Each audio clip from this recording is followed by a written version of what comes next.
नमस्कार मैत्रिणींनो, मी मोनिका आणि Monika blouse cutting and stitching या आपल्या चॅनल मध्ये सर्व माझ्या मैत्रिणींचं खूप खूप धन्यवाद।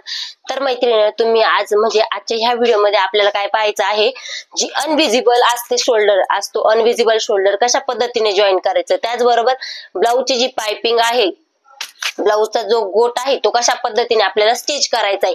खूप साऱ्या मैत्रिणींचा जो गोट आहे तो गोट शिवल्यानंतर किंवा ब्लाउजला मारल्यानंतर काय होतं, तो पलटी होतो। तो पलटी होऊ नये अशा पद्धतीने आपल्याला कशा पद्धतीने गोट मारायचा आहे ते आपल्याला आजच्या ह्या व्हिडिओ मध्ये पाहायचंय। मैत्रिणी, हा व्हिडिओ लास्ट पर्यंत पहा, म्हणजे तुम्हाला सुद्धा समजेल की गोटची पाइपिंग करताना आपण ज्या पट्ट्या काढतो त्या कशा पद्धतीने काढायच्या, गोट अनविजिबल जे शोल्डर आहे ते कसं जॉईन करायचं, त्याचबरोबर पाइपिंग कशी करायची। चला मग आपण काय करूया, आजच्या छानशा व्हिडिओला सुरुवात करूया।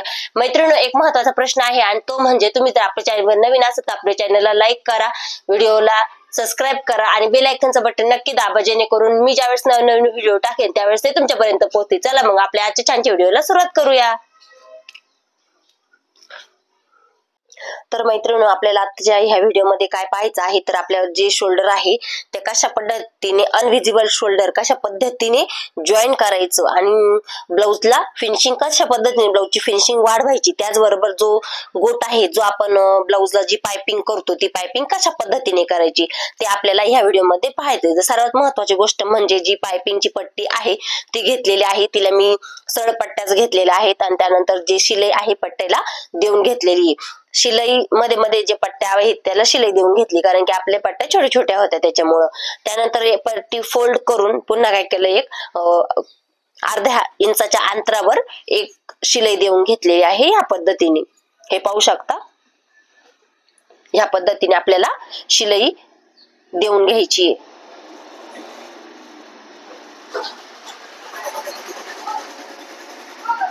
ही जी शिलाई आहे ती दिल्यानंतर आपल्याला काय करायचंय, थोडा थोडा जो साइडचा कपडा आहे ना तो आपल्याला कटिंग करून घ्यायचा आहे। पाहू शकता मी कशा पद्धतीने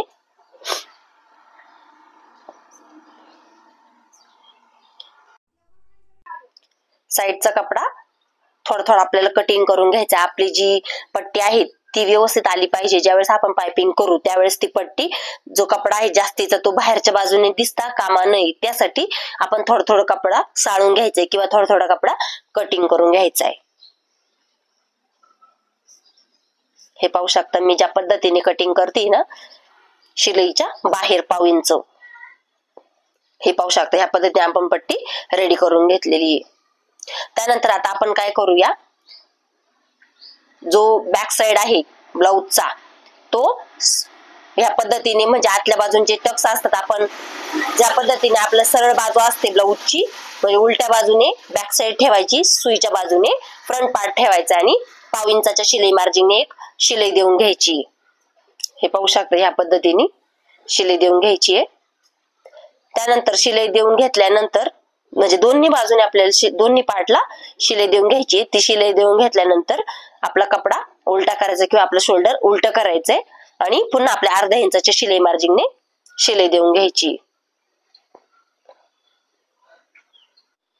आता ही शिलाई दिल्यानंतर मैत्रिणींनो, आपल्याला ही स्टेप दोन्ही शोल्डरला वापरायची आहे। ज्या पद्धतीने ते शोल्डर आपण जॉईन केलं पलटी करून अर्ध्या इंचाच्या शिलाई मार्जिनने शिलाई देऊन घेतली, त्याच पद्धतीने ह्याही बाजूचं शोल्डर आपल्याला जॉईन करून घ्यायचे।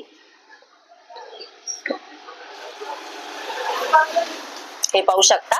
आणि सगळ्यात महत्त्वाची गोष्ट, आपलं शोल्डर कमी जास्त आहे का नाही ते चेक करायचं। जास्तीचं असेल तर मी ज्या पद्धतीने कटिंग केले त्या पद्धतीने कटिंग करून घ्यायचे।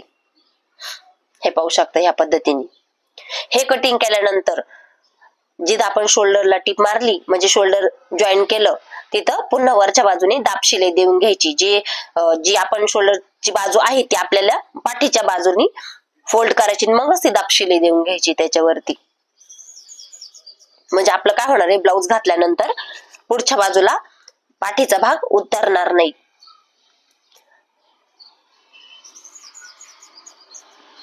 आता आपण हुक लूप पट्ट्या कमी जास्त आहे का नाही त्या चेक करायच्या। हे पाहू शकता, त्या चेक केल्यानंतर आता पाइपिंग लावायची आपल्याला, म्हणजे आपण गोट मारायचंय ब्लाउजला। तर मी काय करतेय, जिकडून हुक पट्टी आहे किंवा जिकडून हुक लावले जातात त्या बाजूने गोट मारायला सुरुवात केलेली. मी थोडीशी पट्टी आहे ती फोल्ड करून घेतली आणि 1/2 इंचाच्या शिलाई मार्जिननी आपल्याला काय करायचंय, व्यवस्थित जेवढी आपली शिलाई मार्जिन किती घेतलेली आहे आपण 1/2 इंच, त्याच मार्जिन नुसार चहू बाजूने जो गळा आहे तिथे व्यवस्थित शिलाई देऊन घ्यायची. हे पहा, मी ज्या पद्धतीने शिलाई देऊन घेतेय त्याच पद्धतीने आपल्याला काय करायचंय, शिलाई देऊन घ्यायची. जास्तीची पट्टी शिल्लक जर राहिली तर ती कटिंग करून घ्यायची. हे पाहू शकता मी ज्या पद्धतीने मग आतल्या बाजूने फोल्ड करून घ्यायची पट्टी. ही पट्टी फोल्ड केल्यानंतर पाहू शकता मी एवढं मार्जिन ठेवले. त्याच्यानंतर बाहेरच्या बाजूने आपल्याला थोडा थोडा कपडा काय करायचा आहे मैत्रिणींनो, कट करून घ्यायचा आहे.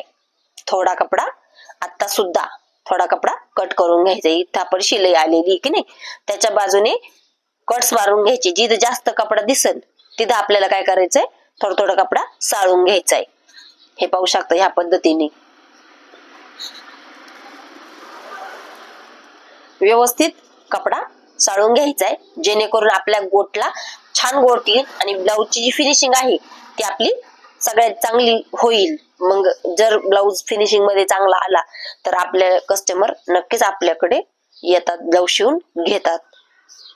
ब्लाऊज शिवताना जो पट्टी आपण साळून घेतली तिला छोटे छोटे सगळ्या बाजूने आता काय करायचं, आपल्याला थोडे थोडे कट्स मारून घ्यायचे. आता हे कट्स का मारायची, तर आपली पट्टी फोल्ड केल्यानंतर वरती उचलली जाऊ नये, व्यवस्थित आपल्याला गोटपट्टी तयार करता यावी यासाठी.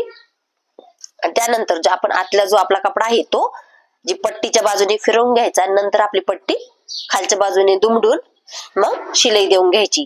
आणि ही शिलाई अशा पद्धतीने द्यायची मैत्रिणी. पाहू शकता मी कपडा कशा पद्धतीने बाजूला सारतीये. जो गोट तयार करतो आपण फोल्ड करून, ते जो गोटची जी मध्ये रेष येते ना टिपेची, त्याच्यावरच आपल्याला काय करायचंय, शिलाई द्यायची. त्या खाचेतच आपली शिलाई यायला पाहिजे. पाहू शकता हा जो गोट आहे तो किती परफेक्ट आपला आलेला आहे. आणि जे शोल्डर आहे ते सुद्धा एकदम व्यवस्थित आपलं जॉईन झालेलं आहे.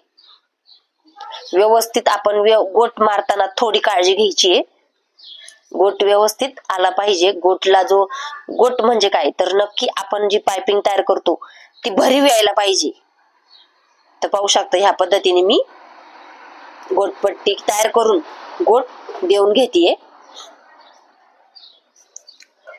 हे पाहू शकता व्यवस्थित गोटपट्टी फोल्ड करूनच व्यवस्थित आपल्याला जिथे राऊंड शेप आहे तिथे आपण कट मारायला विसरायचं नाहीये. ज्यावेळेस आपण पट्टी फोल्ड करायच्या अगोदर जे आपण साळून घेतलं ना त्यावेळेस, त्यानंतर व्यवस्थित आपल्याला कडेच्या बाजूनी जास्तीची एक व्यवस्थित टीप देऊन घ्यायची.